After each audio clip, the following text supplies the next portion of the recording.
ಬದುಕು ಅನ್ನೋದು ಒಂದು ರೀತಿಯ ಸಂಗ್ರಾಮವಿದ್ದಂತೆ. ನಮ್ಮ ಬದುಕಿನಲ್ಲಿ ಬರುವ ಎಲ್ಲ ಕೆಟ್ಟ ಪರಿಸ್ಥಿತಿಗಳು ನಮ್ಮ ವ್ಯಕ್ತಿತ್ವವನ್ನು ಪರೀಕ್ಷಿಸುತ್ತದೆ.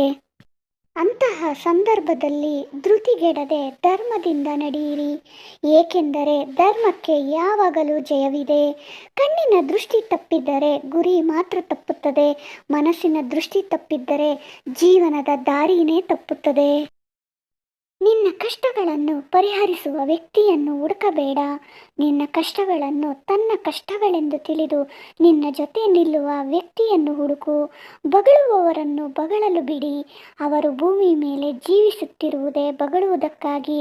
ನನಗೆ ಯಾರೂ ಇಲ್ಲ ಅಂತ ಚಿಂತಿಸುವುದಕ್ಕಿಂತ ನನಗೆ ಯಾರೂ ಬೇಡ ಅಂತ ಬದುಕುವುದೇ ಒಳ್ಳೆಯದು. ನಾವು ಮಾಡಿದ ಪಾಪಗಳಿಂದಲೇ ನಮಗೆ ನರಕ ಸಿಗಬೇಕೆಂದೇನಿಲ್ಲ. ಕೆಲವೊಮ್ಮೆ ಲೆಕ್ಕಕ್ಕಿಂತ ಜಾಸ್ತಿ ಒಳ್ಳೆಯವರಾಗಿದ್ದರೂ ದುಃಖ ಅನುಭವಿಸಲೇಬೇಕಾಗುತ್ತದೆ. ಸಮಯ ಮತ್ತು ನೆಮ್ಮದಿ ಖರೀದಿಸಲಾಗದ ಸಂಪತ್ತುಗಳು. ನಿಂದಿಸುವುದು ನಿಮ್ಮ ಮನಸ್ಸಿಗೆ ಹಿಡಿದ ಕನ್ನಡಿಯ ಪ್ರತಿಬಿಂಬದಂತೆ. ಸಾಧ್ಯವಾದರೆ ಬದಲಾಗಿ, ಇಲ್ಲದಿದ್ದರೆ ಕಾಲವೇ ಉತ್ತರ ನೀಡುತ್ತದೆ.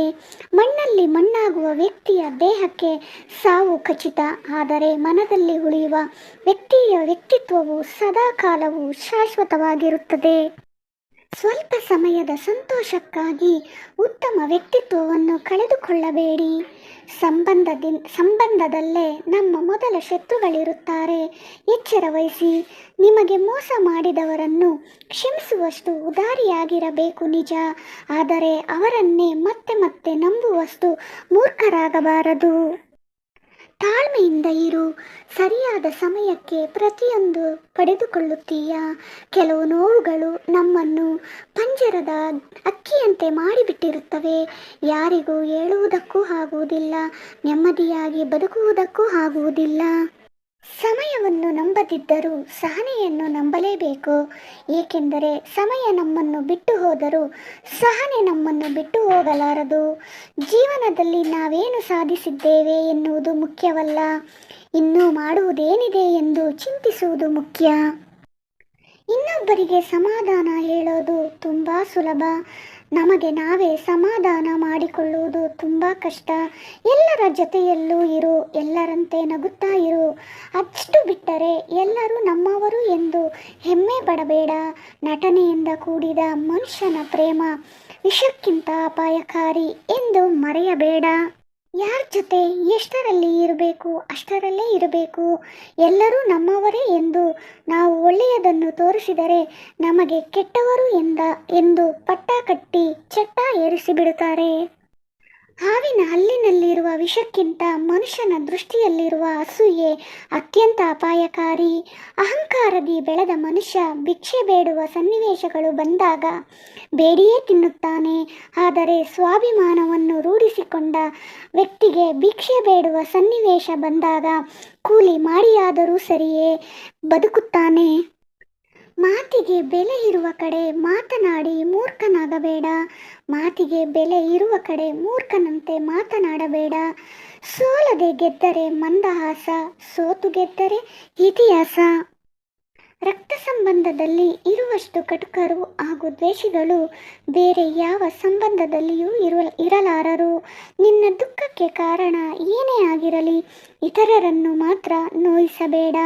ಸಂಬಂಧಗಳನ್ನು ಮುರಿದುಕೊಳ್ಳುವುದು ಒಳ್ಳೆಯದಲ್ಲ, ಹಾಗಂತ ಗೌರವ ಸಿಗದ ಸಂಬಂಧಗಳನ್ನು ಉಳಿಸಿಕೊಳ್ಳುವುದೂ ಕೂಡ ಸರಿಯಲ್ಲ. ಸುಳ್ಳು, ಮೋಸ, ದ್ರೋಹ, ವಂಚನೆ ದೇವರ ಬಳಿ ಸಾಲ ಮಾಡಿದಂತೆ, ಒಂದಲ್ಲ ಒಂದು ದಿನ ಬಡ್ಡಿ ಸಮೇತ ಕಟ್ಟಲೇಬೇಕು. ಸತ್ಯ, ಧರ್ಮ, ನ್ಯಾಯ, ನೀತಿ ದೇವರ ಉಳಿತಾಯ ಖಾತೆಗೆ ಜಮಾ ಮಾಡಿದಂತೆ ಕಷ್ಟಕಾಲದಲ್ಲಿ ಸಹಾಯಕ್ಕೆ ಬಂದೇ ಬರುತ್ತದೆ. ಮುಖದ ಮುಂದೆ ಒಂದು ಮಾತು, ಮುಖದ ಹಿಂದೆ ಒಂದು ಮಾತು. ಮಾತನಾಡುವವರ ಮಧ್ಯೆ ಸಾಮಾಜಿಕ ಅಂತರ ಪಾಲನೆ ಮಾಡಬೇಕು, ಏಕೆಂದರೆ ಇವರು ಕರೋನಾಗಿಂತ ಬಹಳ ಬಹಳ ಅಪಾಯಕಾರಿ. ಮೇಲೆ ಬಿದ್ದು ಮುಳ್ಳಾಗುವ ಬದಲು ಸುಮ್ಮನಿದ್ದು ಕಲ್ಲಾಗುವುದು ಲೇಸು. ತಾಳ್ಮೆಯಿಂದ ಇರುವವರು ಎಂದಿಗೂ ಸೋಲುವುದಿಲ್ಲ. ತಾಳ್ಮೆ ವಹಿಸಿ ನೋಡು, ಜೀವನ ತುಂಬ ಕಲಿಸುತ್ತದೆ. ಯಾವ ವ್ಯಕ್ತಿಯ ಹೃದಯದಲ್ಲಿ ಅಹಂ ಮತ್ತು ಮನಸ್ಸಿನಲ್ಲಿ ಮೋಹ ದುರಾಸೆ ಇರುವುದೋ ಅಂಥವರ ಕೈಗಳಿಂದ ಧರ್ಮ ಕಾರ್ಯ ನಡೆಯುವುದು ಸಾಧ್ಯವೇ ಇಲ್ಲ. ದೇವರು ಪದೇ ಪದೇ ಕಷ್ಟ ಕೊಡ್ತಾ ಇದ್ದಾನೆ ಅಂದರೆ ನಮ್ಮ ಹಣೆ ಬರಹ ಸರಿ ಇಲ್ಲ ಅಂತಲ್ಲ. ಒಂದಲ್ಲ ಒಂದು ದಿನ ಎಲ್ಲರಿಗಿಂತ ಎತ್ತರಕ್ಕೆ ಬೆಳಿತೀವಿ ಅಂತ ಅರ್ಥ. ನಮಗೆ ಜಗತ್ತು ಅನಿವಾರ್ಯವೇ ಹೊರತು ಜಗತ್ತಿಗೆ ನಾವು ಅನಿವಾರ್ಯವಲ್ಲ ಎಂದು ಅರಿತ ತಕ್ಷಣ ಮನುಷ್ಯನ ಅಹಂಕಾರ ಕಡಿಮೆಯಾಗುತ್ತದೆ. ಕಷ್ಟನ ಹೇಳ್ಕೋಬೇಡ, ಇಲ್ಲಿ ಯಾರು ಸ್ಪಂದಿಸುವುದಿಲ್ಲ. ಇಷ್ಟನ ಹಂಚಿಕೊಳ್ಬೇಡ, ಇಲ್ಲಿ ಯಾರು ಪ್ರೀತಿ ಕೊಡೋದಿಲ್ಲ. ಇಲ್ಲಿ ನಮಗೆ ನಾವೇ ಬದುಕಬೇಕು. ಒಂದು ಮೌನಕ್ಕೆ ಸಾಗರದಷ್ಟು ಗಾಂಭೀರ್ಯತೆ ಇದೆ. ಏಕೆಂದರೆ ಸುನಾಮಿ ಬರುವುದಕ್ಕಿಂತ ಮುಂಚೆ ಸಾಗರವು ಕೂಡ ಒಂದು ಕ್ಷಣ ನಿಶಬ್ದವಾಗುತ್ತದೆ. ಎಚ್ಚರ, ನಮ್ಮ ಸುತ್ತಲೂ ಇದ್ದಾರೆ ನಮ್ಮನ್ನು ಉಳಿಸುವ ಅವರಿಗಿಂತ ನಮ್ಮನ್ನು ಉರುಳಿಸುವವರು. ಬೇರೆಯವರಿಗೆ ವರವನ್ನು ನೀಡುವ ಯಾವ ಅಗೋಚರ ಶಕ್ತಿಯೂ ಜಗತ್ತಿನಲ್ಲಿಲ್ಲ. ವ್ಯಕ್ತಿ ತಾನಾಗಿಯೇ ತನ್ನ ಪರಿಶ್ರಮದಿಂದ ಗಳಿಸಬೇಕು. ಪ್ರಕೃತಿಗೆ ನಾವು ಮುಖ ತೋರಿಸುವ ಯೋಗ್ಯತೆ ಕಳೆದುಕೊಂಡಿದ್ದೀವಿ ಅನ್ನೋದೇ ಸತ್ಯ. ಚಿಲ್ಲರೆ ದುಡ್ಡು ತುಂಬಿಕೊಂಡಷ್ಟು ಪರಸು ಭಾರ, ಚಿಲ್ಲರೆ ವಿಚಾರ ತುಂಬಿಕೊಂಡಷ್ಟು ಮನಸ್ಸು ಭಾರ. ಫಲ ತುಂಬಿದ ಮರ ಬಾಗುತ್ತದೆ, ನೀರು ತುಂಬಿದ ಮೋಡ ಇಳಿಯುತ್ತದೆ. ಅದಕ್ಕೆ ಬಗ್ಗಿ ನಡೆಯುವುದರಿಂದ ನಿಮ್ಮ ಗೌರವ ಹೆಚ್ಚಾಗುತ್ತದೆ. ಮತ್ತೊಂದು ವಿಡಿಯೋಗಾಗಿ ನನ್ನ ಚಾನಲನ್ನು ಸಬ್ಸ್ಕ್ರೈಬ್ ಮಾಡಿಕೊಳ್ಳಿ ಸ್ನೇಹಿತರೆ. ಮುಂದಿನ ವಿಡಿಯೋದಲ್ಲಿ ಸಿಗೋಣ. ಧನ್ಯವಾದಗಳು.